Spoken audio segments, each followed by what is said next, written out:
J'ai vu des mamies qui faisaient la manche dans les rues de Paris parce qu'ils ne peuvent plus se nourrir, parce que leur loyer bouffe leur maigre retraite, et ça m'a révoltée. Moi, pourquoi je suis devenue gilet jaune? Parce que je suis maman célibataire avec 2 enfants, que la vie de tous les jours n'est pas simple. Je me sens gilet jaune parce que depuis que j'ai l'âge de raison, je dis merde à cette société, j'en ai marre. En travaillant à deux, on vivait dans la misère avec 2 enfants et du coup ça faisait longtemps qu'on était sur notre canapé en train de se révolter. Mais quand il y a eu ce gilet jaune, on s'est senti vraiment concerné, alors on est sorti dans la rue. Je travaille encore malgré que je sois en retraite depuis 5 ans, parce que ma fille est au chômage et elle avait beau traverser la rue, elle ne trouvait pas de travail.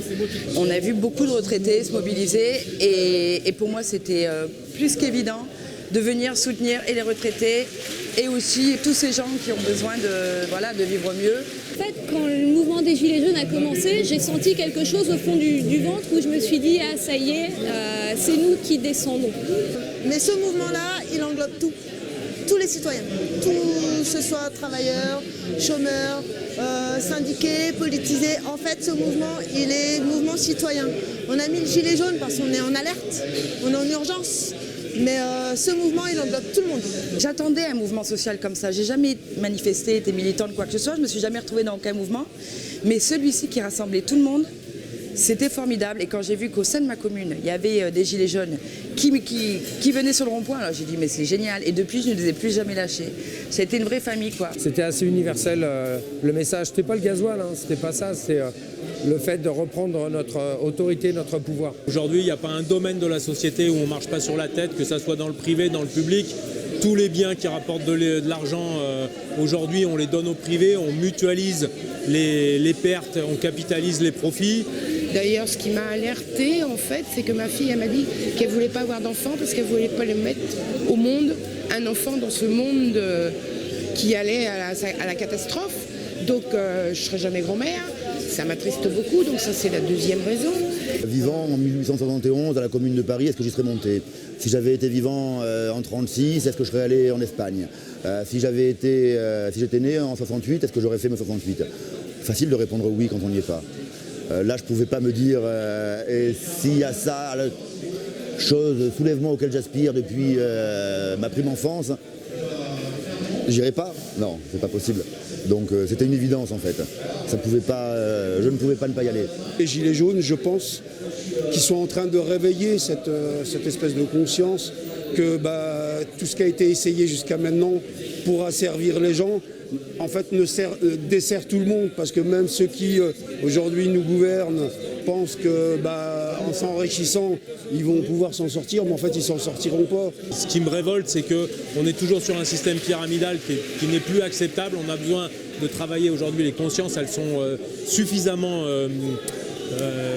éveillées, on a les outils, on a tout ce qu'il faut pour avoir une société incroyable, c'est ce qu'on a et malheureusement on en fait pour une grande partie, on fait de la merde et on peut avec des outils comme ça s'approprier, changer vraiment notre société et faire un pays qui est incroyable.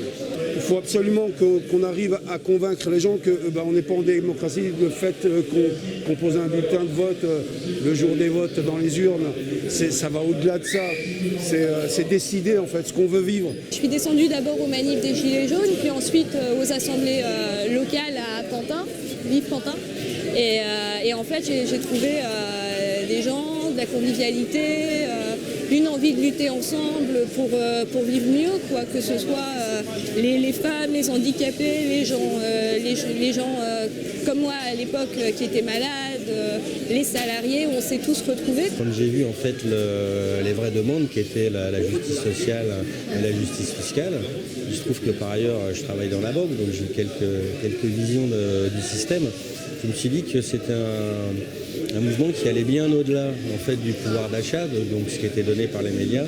Ça pouvait devenir un vrai mouvement de fond pour un meilleur système en réalité. Il y a plein de façons de rentrer dans ce mouvement. En ce qui me concerne, moi je suis rentré sur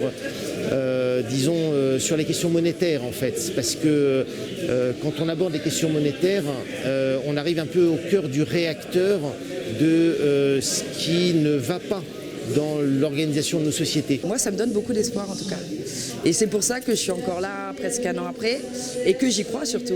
Et quand je vois cette ADA qui s'est déroulée super bien, moi c'est ma première participation à une ADA et je reconnais que je suis admiratif parce qu'il y a eu une discipline, des temps de parole respectés. Enfin, je veux dire, on est largement capable aujourd'hui de reprendre en main notre vie, notre avenir. Je veux dire, les gens en font preuve, des gens qui viennent de toute la France pour venir discuter de vrais sujets sur 3 jours, des réunions des commissions, c'est pas facile, on sort, on a la tête, J'étais claquée moi hier avant-hier, mais voilà, on construit et moi ça me donne beaucoup d'espoir. Et je trouve ce mouvement merveilleux. Et tous les autres mouvements devraient s'inspirer de notre mouvement plutôt que le critiquer parce qu'on a l'horizontale et depuis le début et ça reste comme ça. Moi j'ai pris mon fourgon d'artisan, à la base il est blanc, j'ai pris un gros feutre et j'ai mis tous les slogans dessus qui m'énervaient parce que franchement déjà un élan solidaire, c'est ça qui m'a donné envie, le fait qu'on se soulève et qu'on se réunisse, qu'on se donne la main. Moi c'est parti d'instinct, je peux pas dire. C'est le fait qu'il y ait des mouvements qui bougent, moi tout de suite ça m'a pris au ventre, j'ai dit il y a une volonté commune, là c'est le moment de bouger, il faut faire quelque chose, c'est maintenant.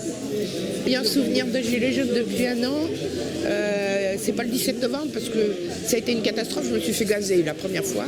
C'est la fois d'après où je suis allée à un rond-point où on était plus de 100, le rond-point d'Herblay, et où tout le monde chantait, tout le monde se solidarisait. On a retrouvé une solidarité, un lien, et ça a été mon meilleur souvenir, le premier rond-point. C'était un soir sur les Champs-Élysées. En fait, ça arrivait plusieurs fois, mais c'est quelque chose que je trouvais assez magnifique. C'est qu'on se retrouvait, en fait, on croisait, par exemple, des familles entières. Je voyais des gens qui venaient de partout en province, j'ai croisé des gens, il y avait les parents, il y avait les enfants, il y avait pour celui qui pouvait un représentant des grands-parents. Et on sentait une certaine ferveur avec des gens qui pensaient vraiment que quelque chose s'était déclenché. En fait. La première ADA, Saint-Nazaire, parce que c'était la première que j'ai faite, pas forcément parce que c'était la meilleure, et de voir plusieurs centaines de gilets jaunes délibérer, débattre, chanter, etc. C'est pas la même ambiance que les ronds-points en fait. J'ai senti une amorce de structuration sur un plan tout à fait horizontal et ça c'est extrêmement nouveau parce que toutes les structurations horizontales que j'ai vues, elles concernaient quelques dizaines de personnes. Il fallait que je voie de mes yeux, il fallait que je rencontre les gens, il fallait que je voie si l'étincelle révolutionnaire était à la hauteur de mes attentes. Elle l'est incontestablement. Rien ne peut arrêter une idée de l'heure est venue, disait Hugo, voilà, je crois que c'est l'heure de la révolution, l'an 1 de la révolution, 53 semaines de lutte intensive, jamais un peuple dans l'histoire de l'humanité n'en était là, quoi.